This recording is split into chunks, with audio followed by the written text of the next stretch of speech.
Hey, Allie, we're getting all these messages that we should just lift heavy stuff. Is it a good idea to just head to the gym and just get under a squat rack and go? If you have ever dealt with any joint issues or have experienced muscle loss because you sit at a desk all day or you're not really sure how to move in your own body, that could be a disaster waiting to happen.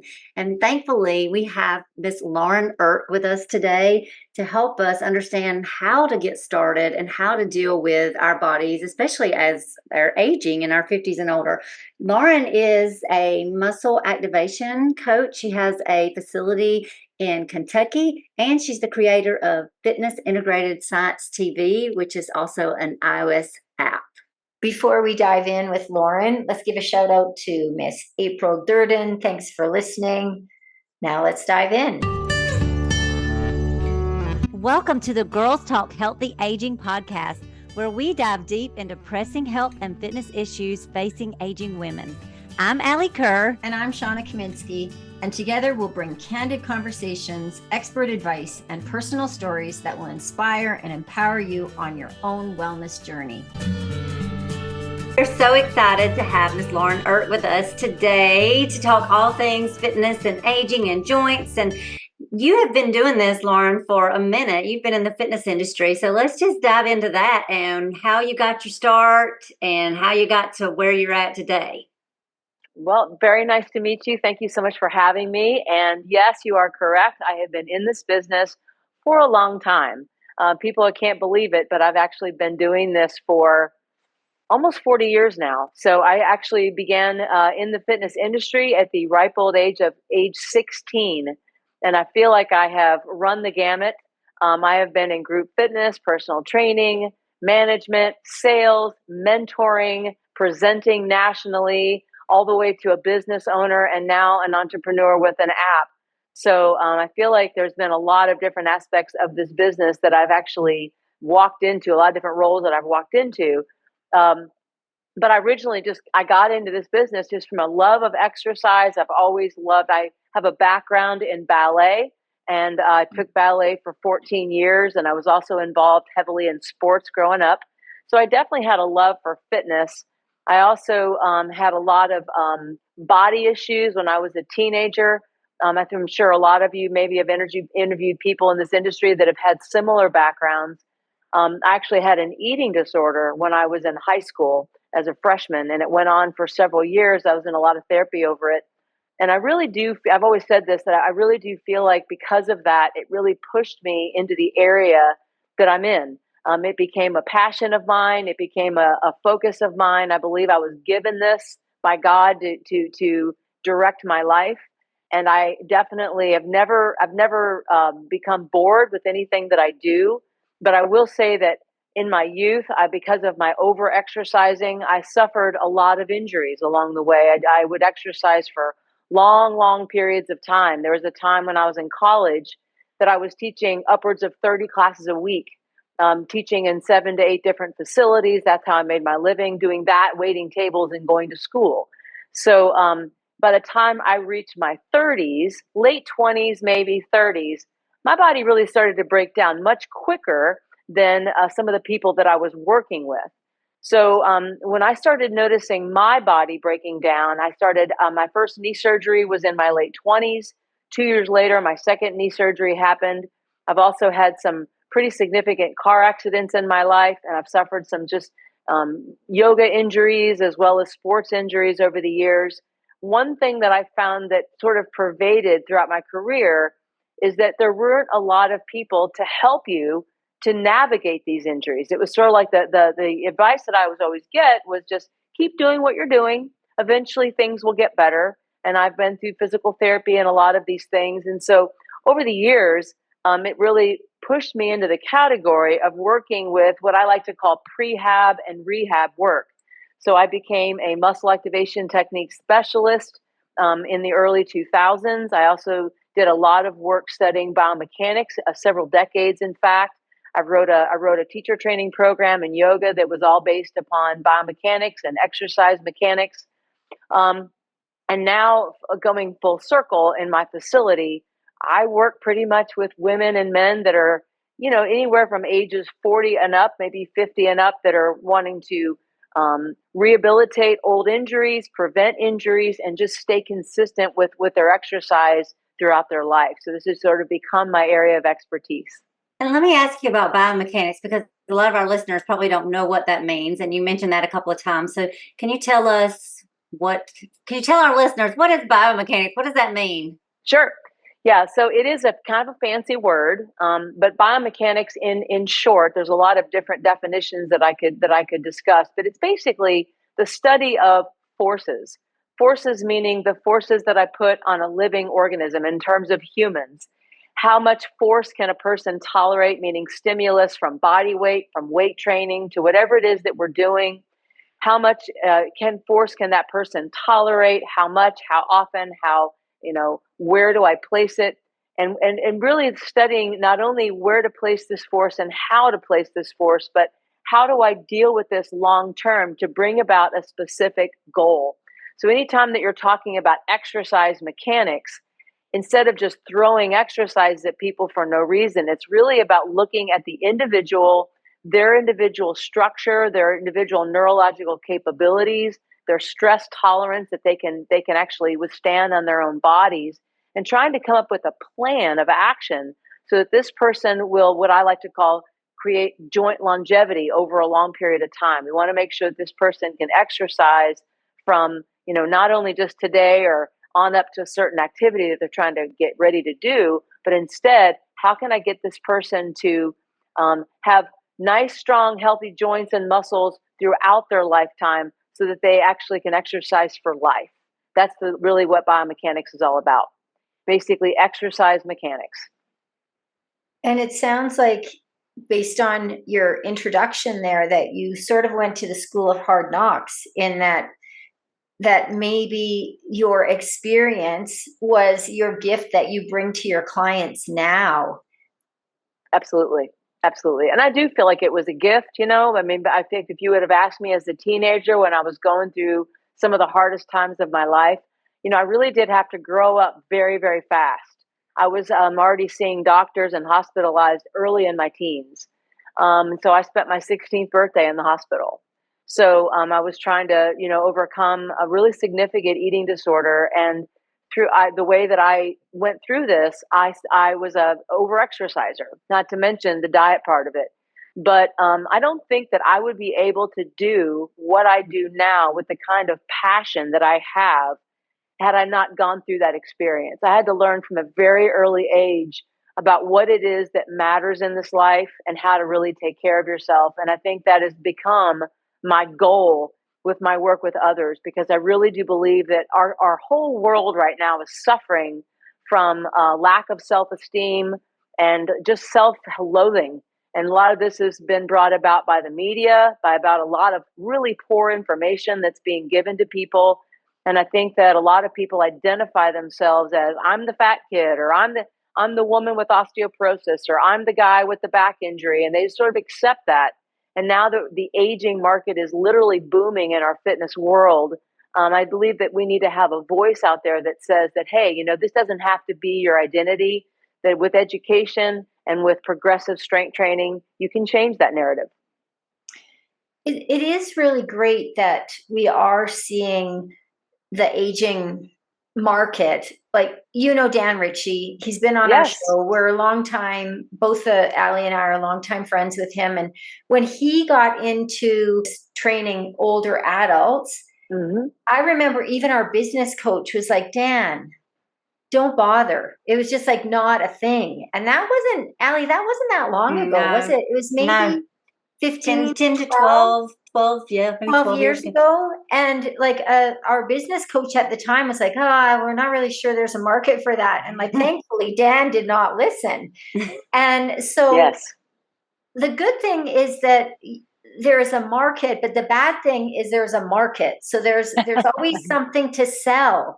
And so for our listeners who are, boomers or becoming boomers, it's discerning, like, what should we be doing? And so it's really important to have people like you that it will help to discern fact from fiction. And a lot of people don't even know that even as early as 30, your muscle can start to break down. So That's tell right. us a little bit about the aging process and how muscle is concerned and what we can do about it. We're going to interrupt this interview for just a second because we've got something we want to make sure that you know.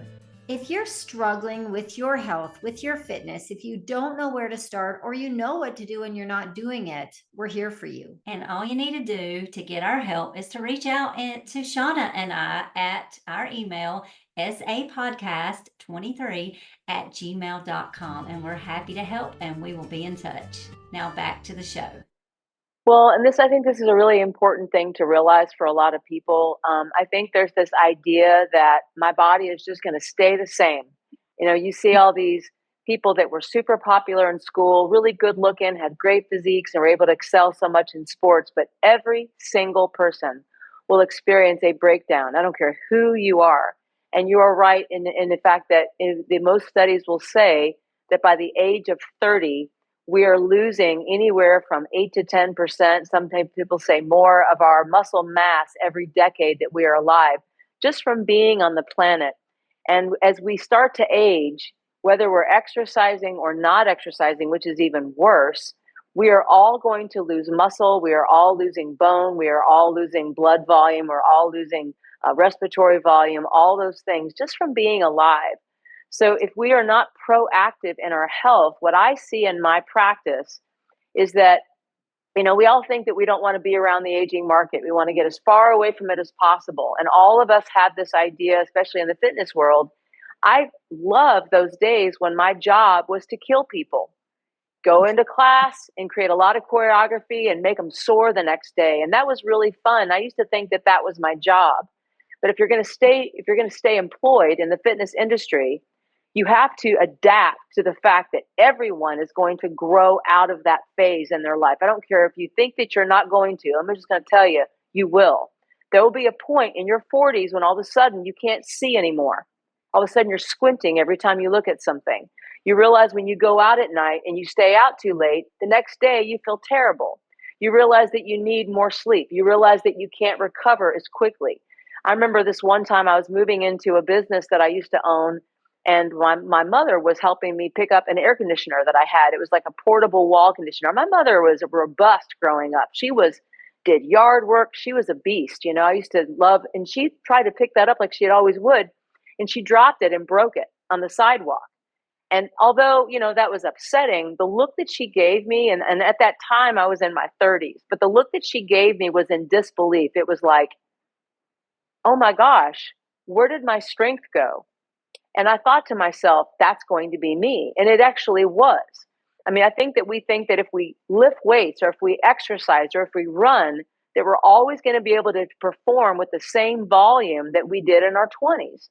But what we realize as we get older is that we fatigue quicker. We notice that our response times are slower. You start seeing people begin to shuffle more in their gaits. Their reaction time lowers. When you start seeing people, like, they'll walk down the street and hit a pothole. Well, when you're younger, you can just kind of like catch your balance and keep going.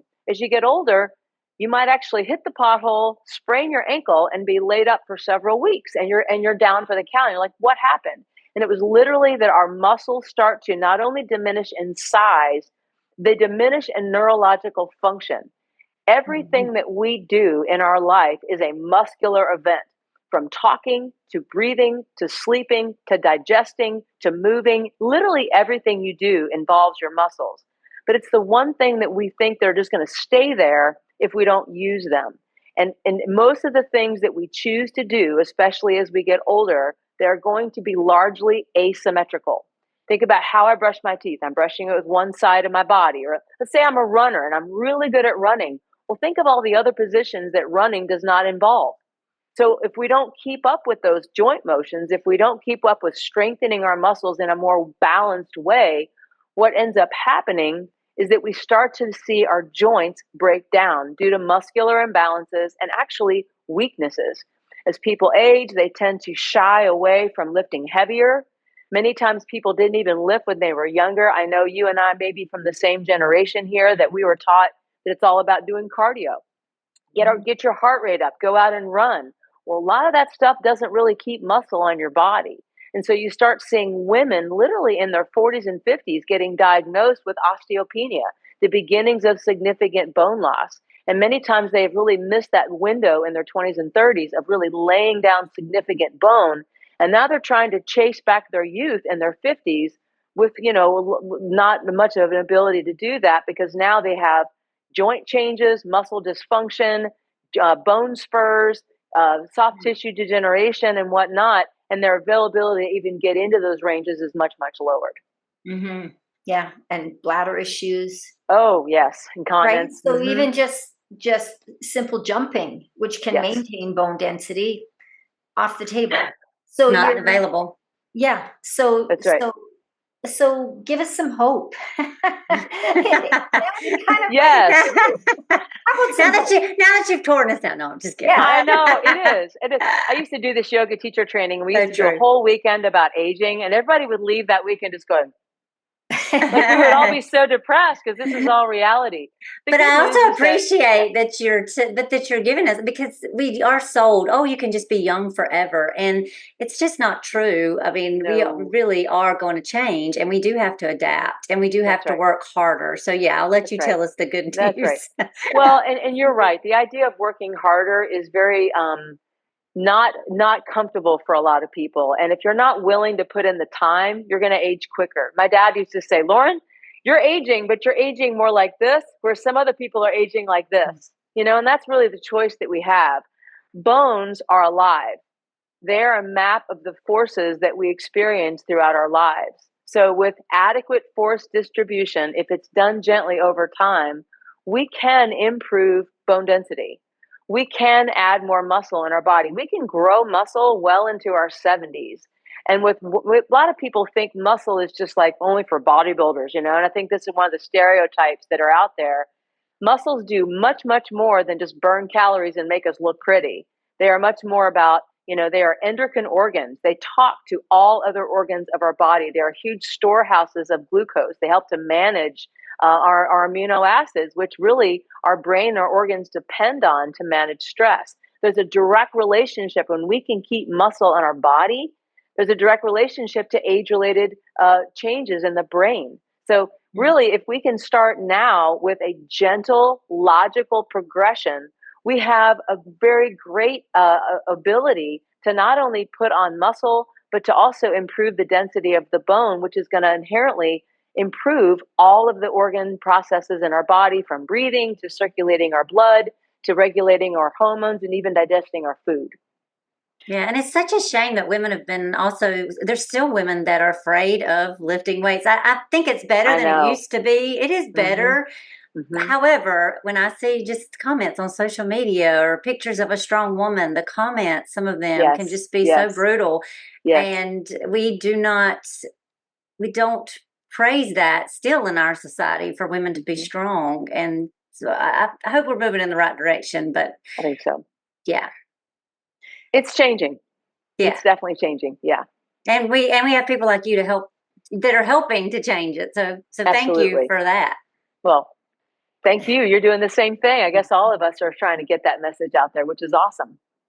And the other message that I think is so important is function over aesthetics. And I think our generation, that was obsessed with cardio because that was what was thought would keep you lean and, would fat burn skinny, the most. Skinny, keep you skinny. That's right. Keep you skinny. Which is so not what we need to be. Yes, exactly. Yes. Yeah. And so hopefully we're kind of getting past that. I don't know if we've arrived, but maybe we're moving in the right direction. And I know that for myself, I'm 62 now, is that while aesthetics, because I'm vain, will always be important, I'm really valuing function and trying to accept, hey, I'm, even though my body doesn't look the same, if I'm able to move, like, this is way more important. We need to shift our focus from the mirror to day-to-day life. Like, what can I do, and how am I functioning, and how's that going to improve my future? Absolutely. Absolutely. Yeah. And I think that's a great message to be putting out into the world. We need to quit chasing our youth and quit focusing on where we used to be, because so many times, I mean, I had an instructor that we used to say it's the 5-year rule. And I didn't create this, but I love this. Everybody says, I wish I could look like I did 5 years ago.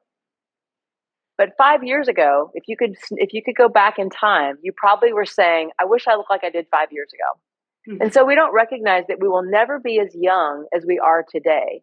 And we're missing so much of the beauty and the wisdom that we actually have today. There's something really beautiful about aging. I mean, I've definitely, there's things about my body that I don't enjoy. I don't enjoy my skin changes. I don't enjoy my hair going gray. Definitely my joints are more creaky. It's difficult. I have, I get hot sometimes and then I'm cold. I mean, there's really weird things that happen when we age, but there's also such a wisdom.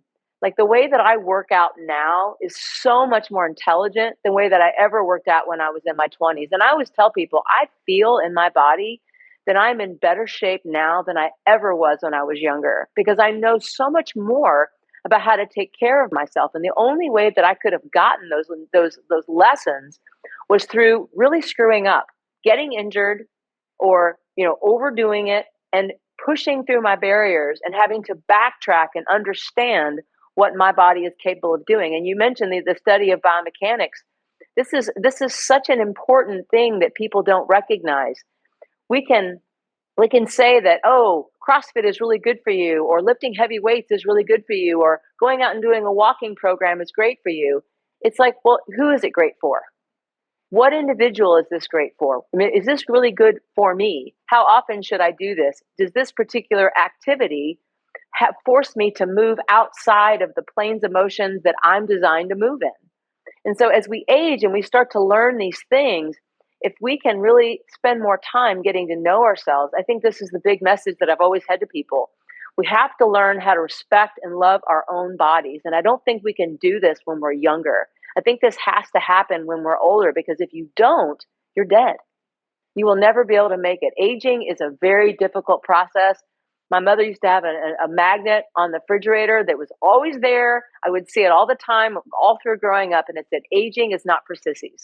And it's true, We're definitely stronger, we're wiser, we're more confident, we don't put up with stuff. We know ourselves so much better. But to really age like a boss, you have to put in the time, for sure. And I appreciate that you said the word refrigerator, because I can tell you're from Kentucky. I am. Refrigerator. Sometimes we just say fridge. Yeah.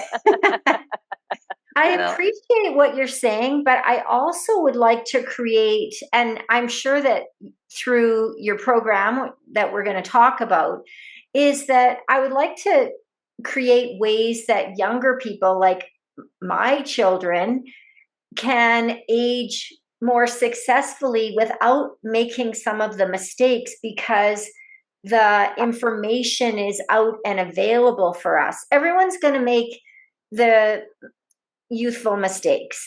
And the gift of age is understanding some of those mistakes and course correcting.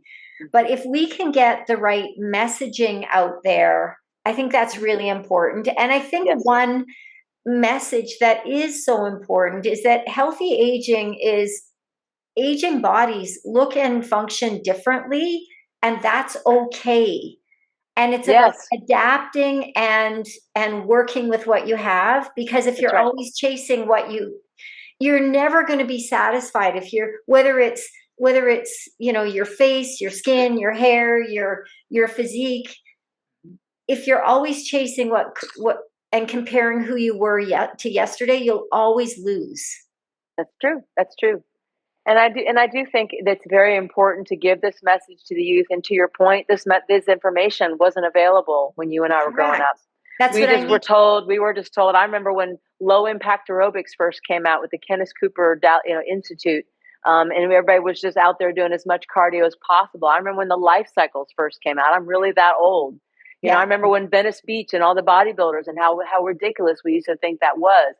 But I will say this, there's something about being younger, and I know this because I've worked with lots of children as well. Sometimes you can give them that message and you can give them the science.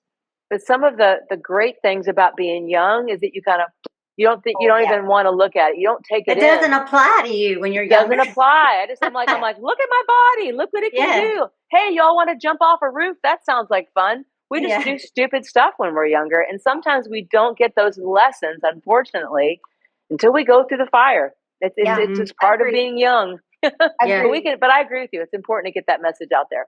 Yeah. So those that are willing to listen or ready to listen, that there is the message, because that message wasn't there for us. That's right.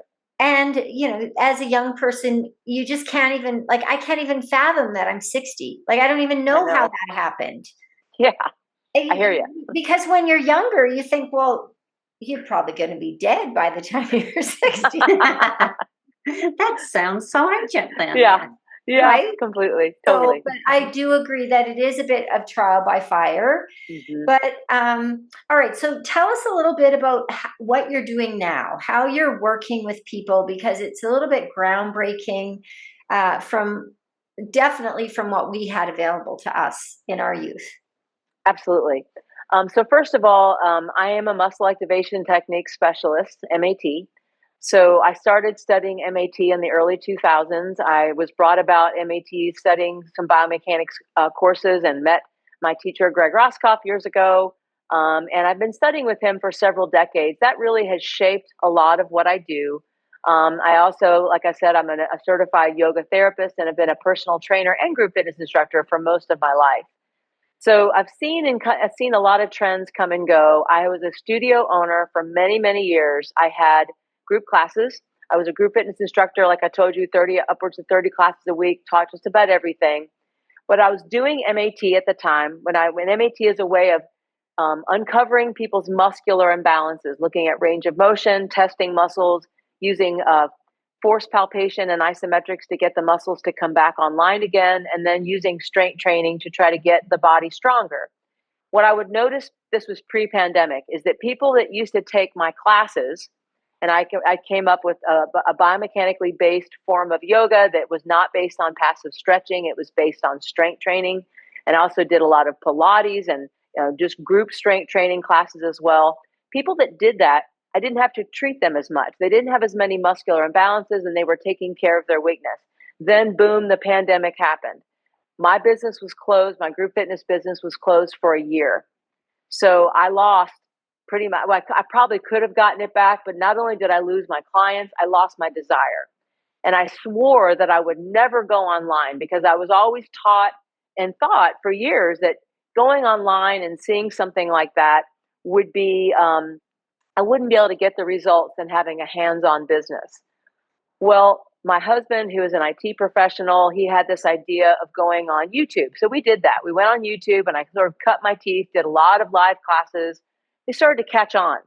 And so I started seeing a lot of people that were, in the house, people that I saw in my studio, as well as people that were not in my studio, were sending me messages saying that what I was doing made them feel better, that they had joint stiffness, that they had, and a lot of the things that I was learning from dance, from MAT, from biomechanics training, from, personal training, from resistance training, from all the stuff that I was dealing with yoga and isometrics. I was pouring all this in my teaching.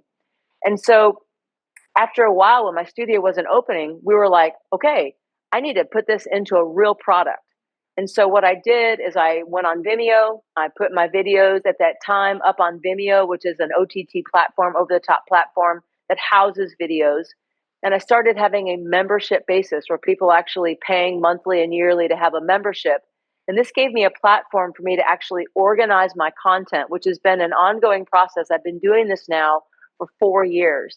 And from where I started to where I am now, I can definitively say, I don't know how I ever ran a business, a brick and mortar business, and ever helped anybody without this tool. I can remember back in the day, I would teach like this great class, and someone would come back to me the next week and go, oh my gosh, what you taught on Tuesday night, that fixed my sciatic pain. Like, I haven't had that again. Can you do that again tonight? And I would go, I don't know what I taught you on Tuesday night. That class is gone. Well, now I actually have a platform that is highly, highly organized. I've actually figured out a methodology, which I'm sure you're going to ask me about here, so I won't go into it now. That I've created a whole methodology in there, and I've actually married it up with my in-person business to where not only can I work with people in person, but I have people from all over the world that I work with now that I never even touch. And what I'm noticing is that, they'll tell me things like, "Oh my gosh, this video that you did," and I have them numbered as well as titled. So they'll say something like, "Oh my gosh, 292, whenever I put that in there, my knee pain is gone." Well, that's amazing. Like, they actually have a go-to tool that can actually reduce and eliminate pain. And I have a progressive process now that I've spent years organizing, where people can actually understand, where am I weak? How do I address these weak links? How do I integrate these weak links into my body? How do I bring my overall neuromuscular system up to a higher level? How do I keep myself from being injured? And how do I get rid of these chronic issues that I'm having, so that people are actually able to take back their life, reverse osteopenia, reverse sarcopenia, and actually feel more confident inside of their body? They're waking up with more mobility, less pain, they're avoiding surgery, and they're really staying out of the doctor's office. So I feel like this is, even though COVID was a terrible thing for me, as far as I lost so much, I moved, I'm into a new home, I lost my business, I lost my dog. There were so many things that happened during the pandemic. This was like a huge blessing for me. And so now it's become the cornerstone of my work. Is this now the 5-step cycle of muscle maintenance? Is this related? Can you tell us what that is, how that works? Well, like I said in the beginning, I had just a lot of videos, and they were sort of on there, and I knew in my head what they all meant, and I was giving them to clients. But as more and more people started coming on that didn't know me, they've never been treated with MAT, they didn't care about MAT, they just wanted to feel better, I had to have a way of describing what it is that I do. And I knew it in my head, but I was actually working with the business coach at the time, and she was like, "You got to come up with a process." So I sat down and really thought about my methodology. And I really do believe that because the human body has a rate of adaptation. And I know out in the public right now, what do you see on social media?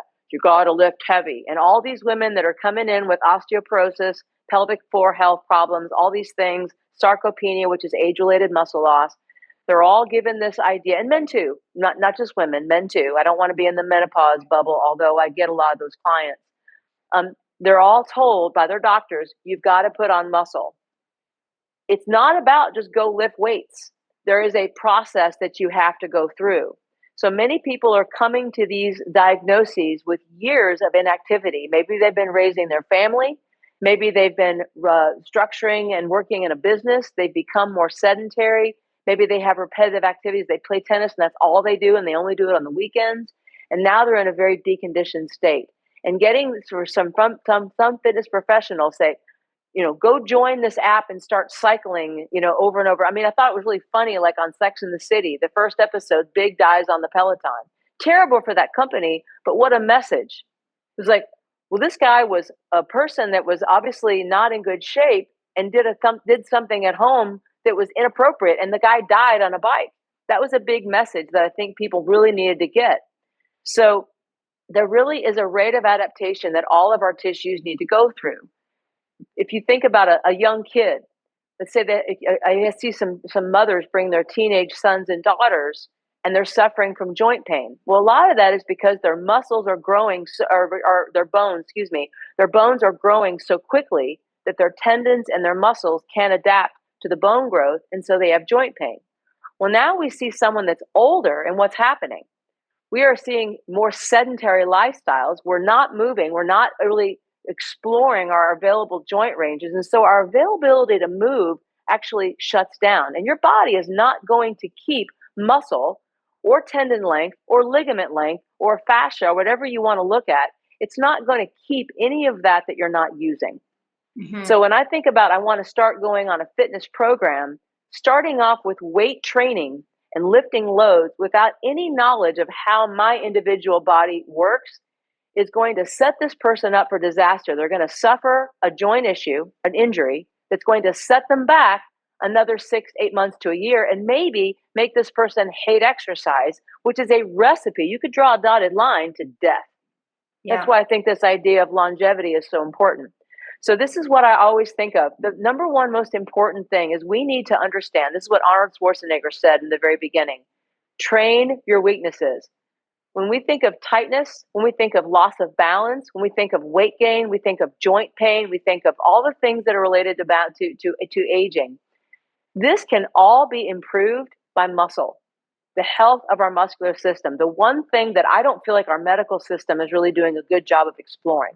We love doing MRIs, we love giving people medicine, we love giving people surgeries, but we don't ever tell people, we might send them to physical therapy, but as you know, physical therapy is largely ineffective because they're just focusing on whatever hurts. They're not looking at the body holistically.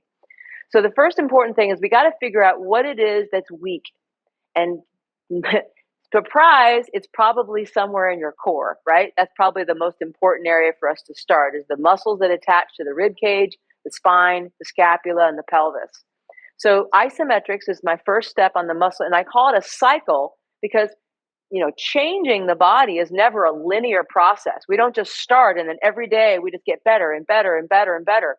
We exercise too hard one day, we knock ourselves down, we have to do less the next day. It should be a cycle. So finding that isolation work, doing isometrics, which is the type of exercise that's done with no motion, very little force, it's positional, and it's non-moving. That's going to be the least invasive form of exercise. So the step number one is what I call activate. It's doing isolated isometrics that are based upon what is weak in that individual. Step number two, once I've really worked with these individual positions, let's say that I'm weak in hip flexion, so it shows up as hamstring tightness. So I spend a number of weeks working on strengthening the muscles that cross the hip that perform hip flexion, like the psoas and the iliacus and these muscles, by doing some positional isometrics. Over time, as that tissue gets stronger, now I'm able to go in what I call integrated, which is the next step. Integrated isometrics looks a lot like yoga, right? Maybe I'm working on holding a squat or holding a long sit on the floor or holding a knee lift, where I'm actually having to support that new area of weakness with a lot of isometrics in other parts of the body, maybe bracing my core, bracing in the opposite leg, or working with my foot. We're integrating that weak link into the body, still with no motion just yet, and no added load just yet, and certainly no added speed just yet. Over time, as I learned how to integrate this isometric, and I learned about, where are my body's capabilities, where are my joint end ranges, where am I strong, where am I weak, now I'm ready to move. And we think, well, movement should happen right away. I'm going to say no. I need to learn how to hold things still and brace things before I start to learn actually move things. Because going from an isometric to an eccentric concentric contraction is a much different way to train the body. So I think of this as like a Pilates class. This is why Pilates is so good. Calisthenics, learning how to like, okay, I understand how to squeeze these muscles now. Now can I move in and out of joint positions while staying within my body's natural ranges that I've learned over a period of time where I've actually studied my body. So body weight training, your leg, your torso, your arms, everything has load, and we need to learn how to manage our body weight. If you look at a deconditioned person, standing up and up out of a couch is really hard. Why do we need to put them on a Smith machine and have them start doing squats, right? Let's leverage our body weight first, learning how to develop core strength. Over time, as we start to learn how to move and how to really maintain our individual joint ranges, then it would be appropriate to now load the body. And anytime we start to load the body, internal forces are now having to absorb these external forces, which turns into larger internal forces. So we may notice our range of motion potentially drop because now we're trying to manage weight. We may notice that when we start to lift weights, that we become stressed, and we might have to go back to the first step and go back into our isometrics again, or go back into calisthenics again. And I call it a cycle. We can't think of it as a linear process. Anytime that we go stressed, we have to go back and do these things. And this is absolutely normal. We should all be working out in a way that helps us to maintain our bodies and helps us to work out again the next day. But with strength training, which is what I call amplify, when we start to amplify, when we start to add load, well, there's a whole science that goes along with that. It's like, where do I place the load? What kind of load am I using? Oh, band is very different than a free weight. How fast am I lifting it? How many body parts am I going to move at one time? What am I holding still? What am I moving? So there's all kinds of programming that go inside of that category. And then finally, I call the last step is optimization. optimization is where, unfortunately, a lot of people begin their fitness program. This is working with agility and speed, working with HIIT training, working with instability equipment, working with endurance, like these bar classes where you're having to perform 8,000 muscle contractions and never stop. These things are great to do, but they may be too much for a beginner. And I may notice again that when I try to do something that has instability, I may wake up the next day and now I have maybe my lower back hurts. And it forces me to go back to step number one and perform my isometrics. So what I love about my library and the 5-step cycle of muscle maintenance is it teaches people how to take care of themselves and observe themselves on a daily basis so that they feel like they can always cycle back and observe what their body needs on a given day. And it may not be that weight training is what I need. It may be that I just need to hold things and just, breathe and work on engaging my muscles around my spine or something like that. And I want to talk about, because you mentioned several things. Again, I always am thinking about listeners, and I know that we know these terms because we're all in this field. But when we talk about concentric, eccentric, and isometric, and even core, there's so much confusion. I think most people think of belly fat. When you say the word core, I think that we're thinking about our bellies and losing belly fat. So can you just, since we talked about those things, can we just go through quickly what those different movements are? In calisthenics, you did explain that's like using your own body weight. So we incorporate that a lot at our facility. Sure. Yep. So and honestly, and a lot of these terms, like when I use these terms in my app, a lot of the clients that are on this, I'm teaching this as I'm performing it. And I use this a lot. I actually send out a lot of education to my clients ongoing. And what's interesting is that these terms become very normal. But I understand if you've never heard these before, these might sound scary. But I think that everyone needs to understand them because ultimately, as we age, we need to be able to communicate with other health professionals like doctors and nurses and physical therapists. So when we think about muscle contractions, and I'm really glad that you brought this up, because when we think about muscle contractions, we tend to just think of muscles as just these big things that are sitting on the body and they just move our bones, but they actually move our bones very differently. So when we think about an isometric, it's really about holding a position. Like I said, we're holding, like, let's say I'm just going to bring my knee to my chest on my back and put my hand on top of my knee and push my knee into my hand. My hip isn't moving. I'm experiencing a force. The muscles are holding something and they're just generating tension. That's an isometric.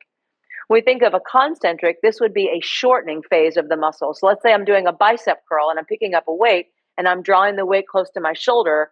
Well, my bicep is creating tension. It's contracting. So that's called a concentric contraction.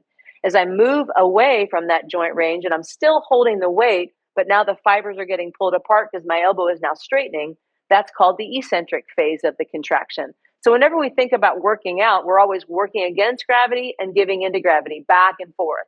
So in a muscle, in any time that we think about muscles, and we're talking about calisthenics or lifting weights or whatever, we're always either holding something in the body is holding still, and something in the body is moving, and something in the body is like bracing on the other side to control this moving thing. So muscles, as we age, need to be able to change their roles based on what they're feeling at any given time. And I think from where we're talking about one of the hallmarks of aging, when we do age, the ability for muscles to go back and forth and change their roles actually becomes harder as we age. Mm-hmm. People can't hold themselves still. They can't move against a weight very slow. Or you see people pick up something heavy and they can't gently sit it down. They drop it because they haven't worked on their eccentric phase of contractions. So it's really important when you're thinking about fitness is that these things are incorporated in your program so that as you age, your muscles can stay healthy. Yeah, there's a lot going on there. And what I get a bit frustrated with is you'll listen to some professionals that will say, all right, we need to do speed work or sit, twice a week. We need to do zone 2 5 times a week. We need to do strength training 3 times a week. Like everything gets so undoable. And right. So the person that is listening is like, where do I start? Right. Or maybe I'm not even going to do anything because I can't do any of that. That's right. Like you explained everything very well, But for the person that is maybe exercise averse because they've had a bad experience, or they don't have, like, where does a person like start? Yeah, and that's something that we've actually tackled quite a bit within my platform. When someone joins into my platform, they take a quiz immediately that puts them through a series of questionnaires that basically talk about whether or not that person's dealing with back pain, knee pain, shoulder and neck pain, bone loss, or muscle loss. And then they're actually fed certain videos each day that actually helps them to uncover that. And what people notice, so I always try to tell people, start with step number one. Start with isometrics. And I actually have a lot of content around that and therapeutic programs that I've actually created around specific issues like frozen shoulder, sciatica, tight hamstrings, upper back pain, neck pain, various things where I've actually put together a lot of content around those things. But I try to guide them through so that when they go from step number one, they will naturally go through step number two. I provide fitness plans every single week for 3-day, 5-day, and 7-day fitness programs. I provide PT recipes that I call them that help people to navigate certain injuries. And I also have a robust search key so that if somebody likes a specific style, they just only want to do Pilates, or they only want to do yoga, or they want to do programming around resistance training, that they can. And I think that there's never going to be a magic bullet to where everybody knows exactly where to start. Sometimes when we get started, we do too much by mistake. Maybe we get involved in something that leaves us feeling sore. That's why I wanted to create something to where they actually have a whole library to choose from. And the people that are on my platform, I send out guides every single week. I also have a Facebook group that I give a lot of education to, and I work individually with a lot of them. A lot of them come to me with coaching as well. So they're continuously fed information about how to navigate their bodies, knowing that nothing is going to be perfect. There's going to be days that you have a lot of energy. There's going to be days that you don't. There's days when an old injury is going to come back. There's days that you feel like it's healed. And so we want to make sure that we have content. I want to make sure that there's content on there that supports you regardless. And I always tell people to move around the app and to try things. A lot of people that are on my app, I have a whole section called chronic pain, inflammation. They love that section. They also have a section called isometric boosts that are all just 15-minute workouts. And a lot of people start there because it just feels so good. And you really don't know, you have to get to know your body. And I think doing isometric training is a great place to start. And then you're not stuck. If you start doing something, you start adding load too quickly, you can always go backwards and start dealing with body weight training again. And I think the reason why people feel overwhelmed is because the fitness industry, in my opinion, doesn't always do the best job of dealing with beginners. They only deal with I've always said this for years. The fitness industry really is good at serving fit people, but they're not so good at serving people that are not fit or that are just beginning their fitness. And even with the fit people like to do what they're good at, and they don't really want to train the weaknesses. And it's the weaknesses that will be your demise. 100%. Because it's the saying, you're only as strong as your weakest link. And that's right. And a lot of you may sustain a knee injury skiing, and you just think, oh, that was coming from years of not training that weak link. So a lot of prevention can be overcome by noting and training those weaknesses. And even as you progress, I'm guessing with your platform, whether people are working with you or with other coaches, is that you can still progress doing the fun things, but you of course to maintain that basic. That's right. Understanding your body, just like with nutrition or with anything else, like knowing just when you know more, you do more, you do better. Yes. And my father was in the car business for over 60 years. And, new cars are great because you can go out, you can drive them really hard and you don't have to worry about them. But when you get an older car, it's different. And so you have to maintain it more. And unfortunately, you can't drive an old car the same that you can a new car. You have to be mindful of that. You maybe have to turn corners a little bit differently. Maybe you have to take it into the shop sometimes. You have to have it put on a lift, and they have to evaluate whether or not your tires need rotating, or you need to have some sort of balance in the front end, or maybe a spark plug needs to be replaced, or whatever it is. It's the same thing in the body. And as we age, we have to get really comfortable with the idea that maintenance is going to be our future if we want to remain active for our lifetimes. So people that choose to ignore weaknesses are like, oh, I had a C-section, but it was 20 years ago. It shouldn't be a problem now. Oh my gosh, that C-section is still there. Like, you don't have any core strength now, and your lower back is hurting you because you never did your due diligence to strengthen your core after that C-section. Even though now you're in your 50s and your children are in college, that's still there. So you're absolutely right. We have to get to a point where we are not embarrassed by being weak. I mean, I treat professional athletes that are in their 20s sometimes. And let me tell you something, they have weaknesses, right? So we all are going to have these. Muscles are not going to remain strong and robust and healthy throughout our life until we do our due diligence to continuously check in with them and work them from a holistic way. We have to make sure that we're not just doing, like you said, the things that we're good at, but do things that are going to benefit us and make us age the way we want to age. Yeah. If you had a wish for our listeners today, what would it be?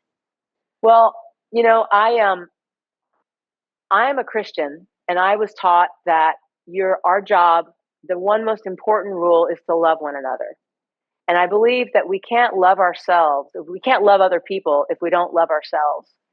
And too many of us have stepped into the role of, again, like I said, the fat kid, or I'm the aging woman, or I'm the menopause woman, or I'm the osteoporosis woman, or I'm always going to have this back pain, or my mother had a hip replacement, so someday I'm going to have a hip replacement. Or now that I've had this back surgery, I can't be active anymore. I think we need to really rethink a lot of this and start really paying attention to ourselves and learning how to accept where we are instead of chasing our youth and chasing where we used to be. There's such beauty in who we are now. And if we could just investigate some of the blessings that have come with getting older and do the things that our body needs right now, we actually set ourselves up for success in the future. And we don't have to take on these roles. We can actually step out of the role of being the osteoporosis lady and actually have strong bones. We can still have a back surgery and still go play pickleball without pain if we are willing to do the work. But we have to be willing to do the work. It doesn't have to be hard. It can actually be quite enjoyable. Yeah. Yeah. Allie, what would your wish be? My wish would be that we do start now, if we're not, learning and taking care of our muscles and our joints and our bones, because they do get us from A to B to Z. Yes. And they affect our minds. Yeah. And my wish would be to start where you are, get some professional help. Don't go it alone. There's no shame in support. The smartest people are the ones that are helping build that base so that they can move on and be successful and pain-free. Thanks for listening. You'll find me, Allie, on Instagram at Allie Kerr Fitness. And you'll find me, Shauna, on Instagram at Shauna Kaminsky. Feel free to pop us a DM with questions and or feedback. If you're enjoying the Girls Talk Healthy Aging podcast, please subscribe and share it with other health-minded women. Ratings and reviews are also much appreciated and help us get our message out to a larger audience. Until next time, be healthy and be happy.